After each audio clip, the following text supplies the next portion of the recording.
Kita sudah petakan daerah mana saja yang merupakan lumbung dari pasangan Amin ini. Ya, dari situlah kita maksimalkan pertama partisipasi pemilih. Biasanya yang hanya 70 sampai 80 kita tingkatkan, berusaha kita tingkatkan. Untuk dengan gerakan rakyat tadi kentongan supaya orang berpartisipasi untuk memilih. Dari partisipasi pemilih yang tinggi, kita tahu di situ lumbung Anies dengan Muhaimin tadi, gerakan rakyat ini akan turun sampai ke bawah. Sehingga diharapkan pada lumbung-lumbung Anies itu maupun Muhaimin bisa mendapatkan suara yang tertinggi. Dan untuk tadi black campaign itu, calon presiden dan calon wakil presiden telah memberitahukan tidak perlu kita menjelek-jelekan pasangan yang lain. Tunjukkan prestasinya Pak Anies dan Pak Muhaimin yang sudah teruji sebelumnya, bukan katanya lagi, tetapi sudah dilakukan 5 tahun pemerintahan Gubernur DKI, termasuk Caimin sebagai anggota DPR, ketua partai selama sekian tahun. Jadi harapan kami dengan gerakan rakyat ini yang bisa menyatu sampai ke pelosok-pelosok di daerah seluruh Indonesia, terutama daerah terpilih yang merupakan lumbung pasangan Amin ini, mudah-mudahan kita bisa memenangkan pemilihan presiden dan wakil presiden tahun 2024. Amin. Ya, lumbung-lumbungnya setelah jelas itu adalah DKI Jakarta, Banten, Jawa Barat, Jawa Timur, ya, Sumatera, sebagian Kalimantan, dan seluruh Sulawesi. Itu kira-kira lumbung Anies. Bukan berarti tempat lain kita tidak perhatikan, tetapi tetap diperhatikan. Harapannya dengan gerakan rakyat ini bisa menjangkau seluruh pelosok Indonesia.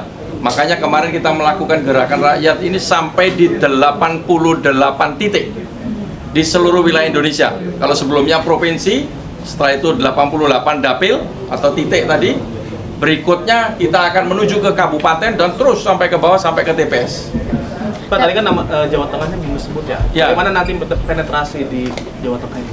Jawa Tengah akan kita tahu selama ini, tapi kita akan berusaha semaksimal mungkin kita manfaatkan partai PKB di situ kalau tidak salah menang kedua. Ya. Jadi kita akan berusaha masuk ke pelosok-pelosok di daerah Jawa Tengah, mudah-mudahan bisa meningkatkan suara dari pasangan Amin ini.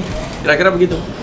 Tapi kan kemarin dari Sekjen PDIP mengatakan bahwa akan mengawal kecurangan pemilu bersama dengan tim koalisinya Pak Anies dan Caimin. Nah ini katanya mereka sudah melakukan komunikasi terhadap tim koalisi Pak Anies sendiri. Ini bagaimana ke depannya, apakah akan ada kerjasama seperti itu? Saya pikir kalau masalah mengawal kecurangan, saya pikir semua pihak akan seperti itu. Ya, semua pihak akan berusaha mengawal jangan sampai ada kecurangan. Diharapkan pemerintah netral. Seperti itu yang disampaikan. Kalau komunikasi, menurut saya siapa saja boleh berkomunikasi kepada siapa saja. Selama itu demi kebaikan dan kepentingan bangsa dan negara, saya pikir tidak perlu kita hambat. Ya, tidak ada masalah itu. Tapi komunikasinya itu sudah ada, Pak? Oh, saya nggak tahu kalau itu urusan partai ya. Ini menurut pandangan saya. Di antara timnya sendiri katanya sudah ada komunikasi gitu. Saya sendiri tidak tahu itu ya.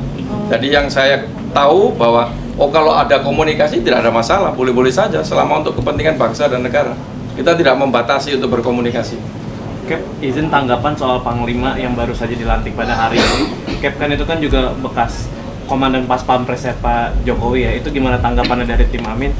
Terus juga satu lagi, itu akan menjaga netralitas TNI nggak sih, Cap?